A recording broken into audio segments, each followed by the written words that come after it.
Pemirsa, sampah organik kota dan sisa upacara ternyata bisa diolah menjadi mol dan pupuk organik sehingga dapat membantu mengurangi volume sampah rumah tangga yang terus meningkat. Upaya tersebut disosialisasikan oleh akademisi Universitas Udayana Sri Sutari saat kegiatan Pasar Murah Galungan di Taman Kota Lumintang, Denpasar.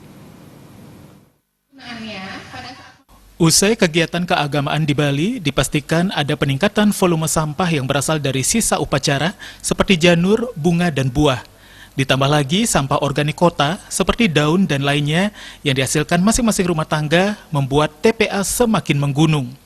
Menurut akademisi Fakultas Pertanian Universitas Udayana yang juga Ketua Umum HKTI DPC Kota Denpasar, Sri Sutari, sampah dari sisa upacara bisa diolah secara sederhana dan murah menjadi mol atau mikroorganisme lokal dan pupuk organik. Bahan pembuatan mol harus mengandung 3 komponen utama, yakni karbohidrat, glukosa, dan sumber mikroorganisme. Cara pembuatannya, buah-buahan yang nyaris busuk dipotong-potong atau diremas-remas, kemudian dimasukkan ke dalam ember yang berisi air cucian beras serta irisan gula merah.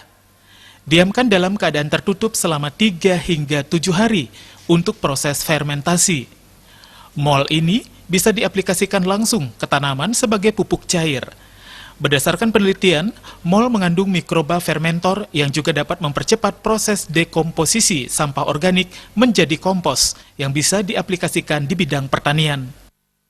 Untuk glukosanya itu kita bisa menggunakan air cucian air kelapa muda dan juga gula merah. Kemudian untuk karbohidratnya kita bisa menggunakan air cucian beras. Jadi bahan-bahan itu sama sekali kita tidak beli, kita dapatkan di lingkungan sekitarnya kita.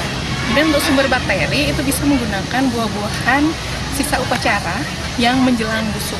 Kemudian juga bisa menggunakan nasi basi, kemudian daun gamal juga bisa, bongkol pisang juga bisa. Dengan sedikit sentuhan teknologi akan mampu membuat sesuatu yang lebih berguna. Pembuatan mol merupakan hasil penelitian yang dilakukan Sri Sutari dan sudah disosialisasikan ke Banjar-Banjar dan anggota PKK di Kota Denpasar. Harapannya agar bisa mengurangi volume sampah rumah tangga dan sisa upacara, tercipta lingkungan yang bersih, serta mendukung Bali menuju pulau organik. Kita bisa mengurangi jumlah sampah yang dihasilkan dari rumah tangga, itu yang paling penting. Pulau organik, jadi ini bisa dijadikan sebagai salah satu alternatif pupuk organik untuk membuat petani-petani di Kota Denpasar dan Bali pada umumnya itu untuk kembali beralih ke organik, karena mereka sudah nggak tergantung lagi dengan pembuatan, mereka sudah bisa membuat pupuk sendiri. Pelatihan teknologi tepat guna, yakni pemanfaatan sisa buah upacara menjadi mol dan pupuk organik ini dilaksanakan bertepatan kegiatan Pasar Murah Galungan yang digelar oleh Dinas Pertanian Kota Denpasar di Taman Kota Lumintang. Kegiatan ini dihadiri Ketua TP PKK Kota Denpasar, Seli Mantre. Darmawan Bali.